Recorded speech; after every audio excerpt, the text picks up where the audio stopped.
Hello, my lovelies, and welcome back to our Cinderella Stories from Around the World series.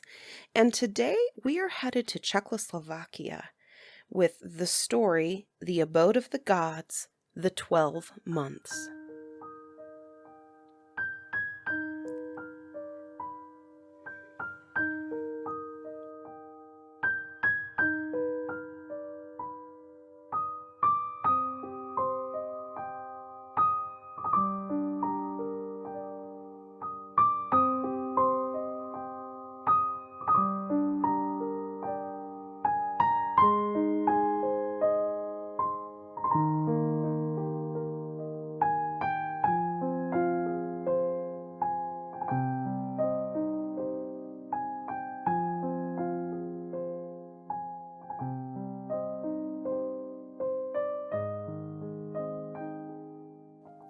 There was once a widow who had 2 daughters, Helen, her own child by her dead husband, and Marouckla, his daughter by his first wife.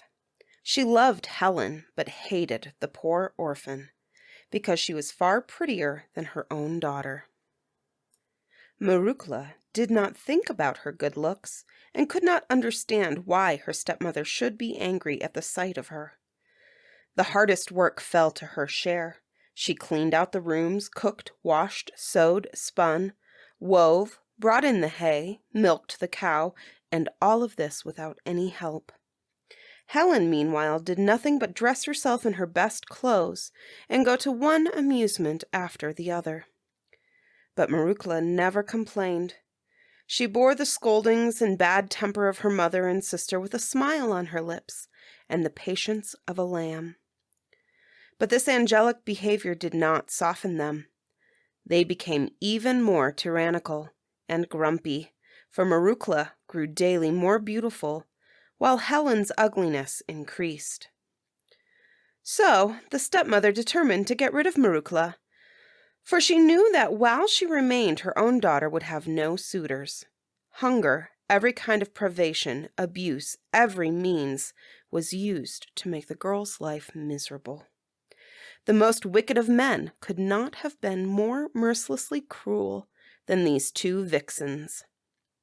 But in spite of it all, Marouckla grew ever sweeter and more charming.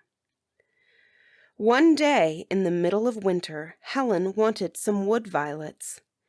"Listen," she cried to Marouckla. "You must go up the mountain and find me some violets. I want some to put in my gown. They must be fresh and sweet-scented. Do you hear?" "But, my dear sister, who ever heard of violets blooming in the snow?"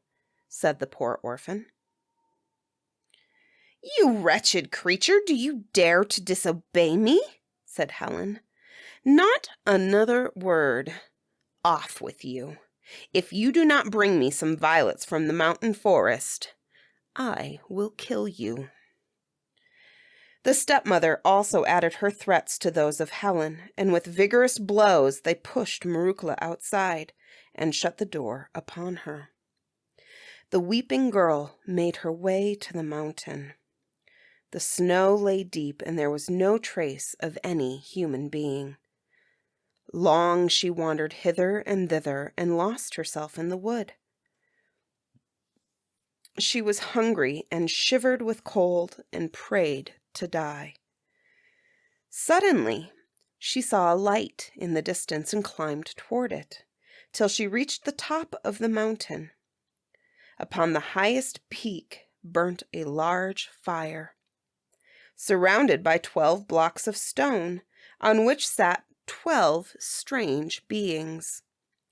Of these, the first 3 had white hair, 3 were not quite so old, 3 were young and handsome, and the rest still younger. There they all sat silently looking at the fire. They were the 12 months of the year.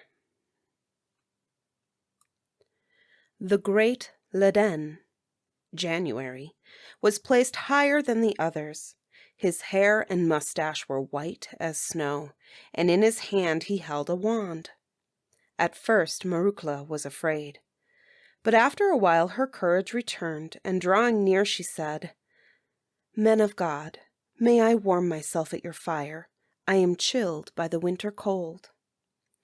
The great Ladin raised his head and answered, "What brings thee here, my daughter? What dost thou seek?" "I am looking for violets," replied the maiden. "This is not the season for violets. Dost thou not see the snow everywhere?" said Ladin. "I know well, but my sister Helen and my stepmother have ordered me to bring them violets from your mountain. If I return without them, they will kill me. I pray you, good shepherds, tell me where they may be found." Here the great Ladin arose and went over to the youngest of the months, and placing his wand in his hand, said, "Brother Brezène, March, do thou take the highest place." Brezène obeyed, and at the same time waving his wand over the fire, immediately the flames rose toward the sky, the snow began to melt, and the trees and shrubs to bud. The grass became green, and from between the blades peeped the pale primrose. It was spring, and the meadows were blue with violets. "Gather them quickly, Marouckla," said Brezène. Joyfully she hastened to pick the flowers, and having soon a large bunch, she thanked them and ran home. Helen and the stepmother were amazed at the sight of the flowers, the scent of which filled the house. "Where did you find them?" asked Helen. "Under the trees on the mountain slope," said Marouckla. Helen kept the flowers for herself and her mother. She did not even thank her stepsister for the trouble she had taken. The next day, she desired Marouckla to fetch her strawberries. "Run," said she, "and fetch me strawberries from the mountain. They must be very sweet and ripe." "But who ever heard of strawberries ripening in the snow?" exclaimed Marouckla. "Hold your tongue, worm. Don't answer me. If I don't have my strawberries, I will kill you." Then the stepmother pushed her into the yard and bolted the door. The unhappy girl made her way toward the mountain and to the large fire round which sat the 12 months. The great Ladin occupied the highest place. "Men of God, may I warm myself at your fire?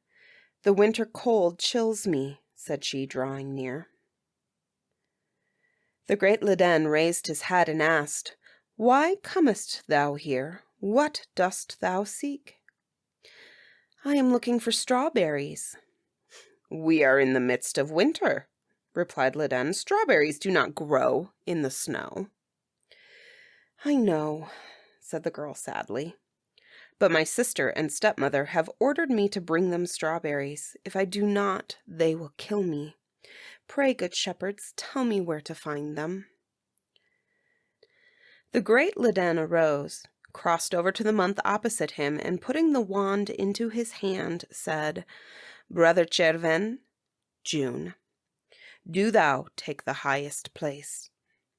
Cherven obeyed, and as he waved his wand over the fire, the flames leapt toward the sky.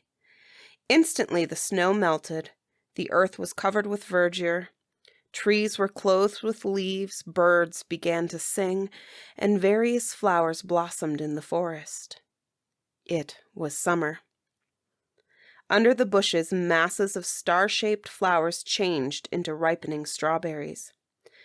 Before Marouckla had time to cross herself, they covered the glade, making it look like a sea of blood.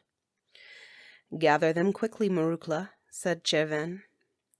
Joyfully she thanked the months, and having filled her apron, ran happily home. Helen and her mother wondered at seeing the strawberries, which filled the house with their delicious fragrance. "Wherever did you find them?" asked Helen crossly. "Right up among the mountains. Those from under the beech trees are not bad."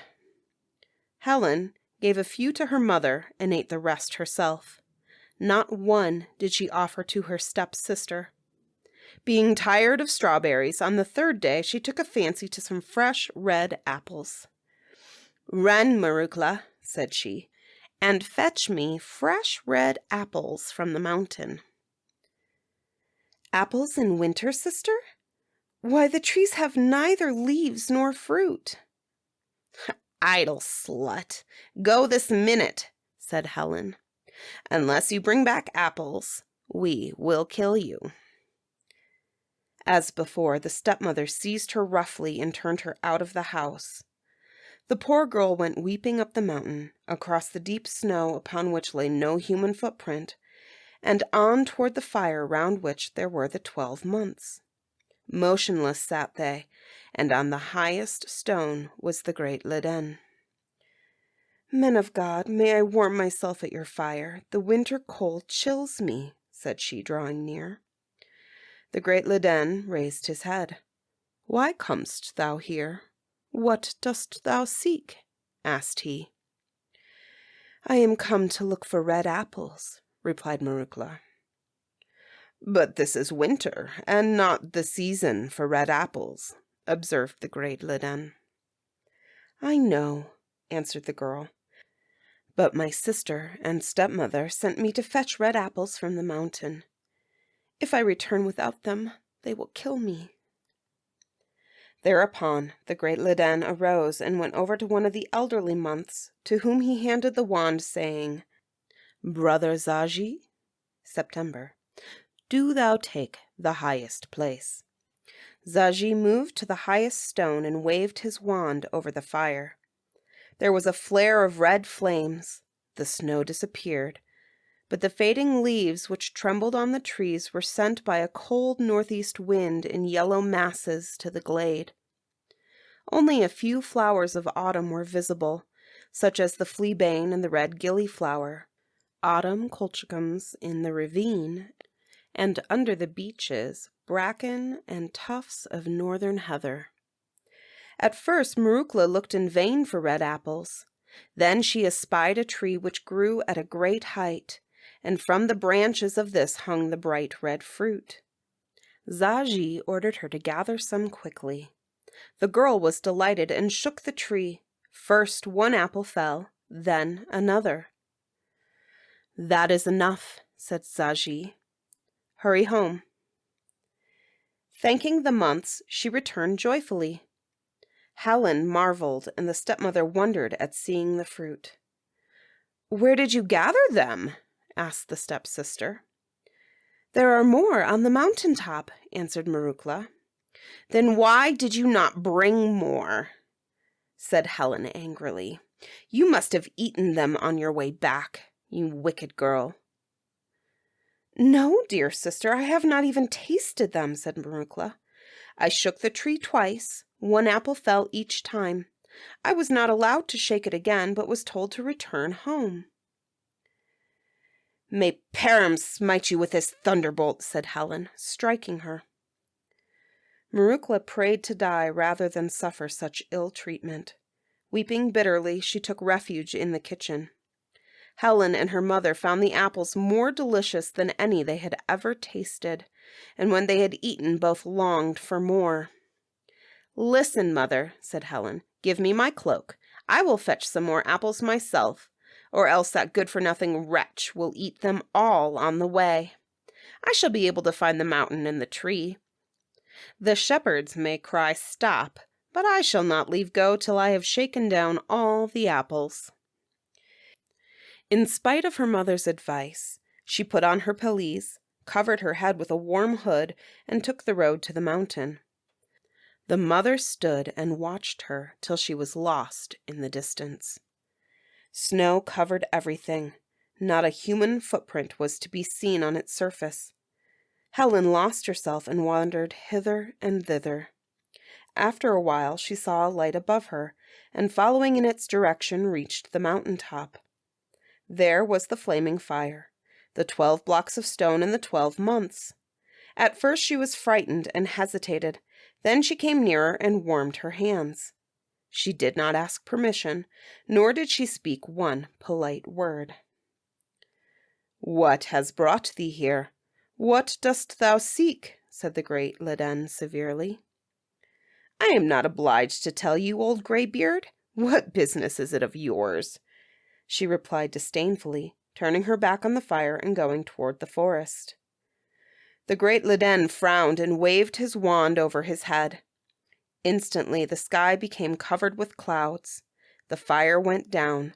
Snow fell in large flakes, and an icy wind howled round the mountain. Amid the fury of the storm, Helen added curses against her stepsister. The police failed to warm her benumbed limbs. The mother kept on waiting for her. She looked from the window. She watched from the doorstep, but her daughter came not.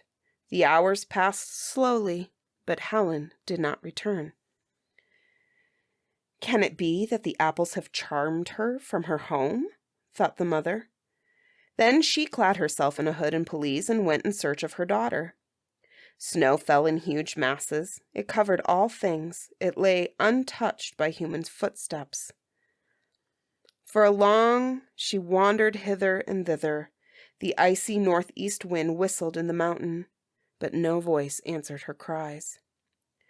Day after day, Marouckla worked and prayed and waited, but neither stepmother nor sister returned.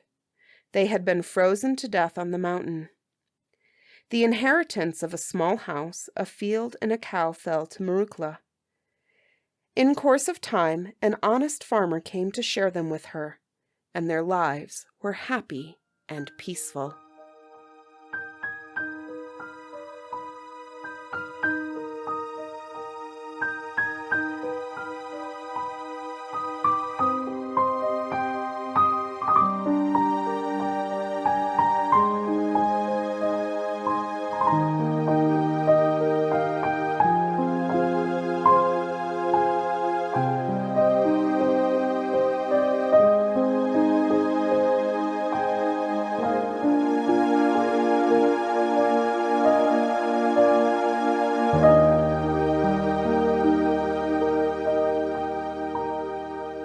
Bedtime Stories with Celosia Crane is proudly produced by Lantern AudioWorks.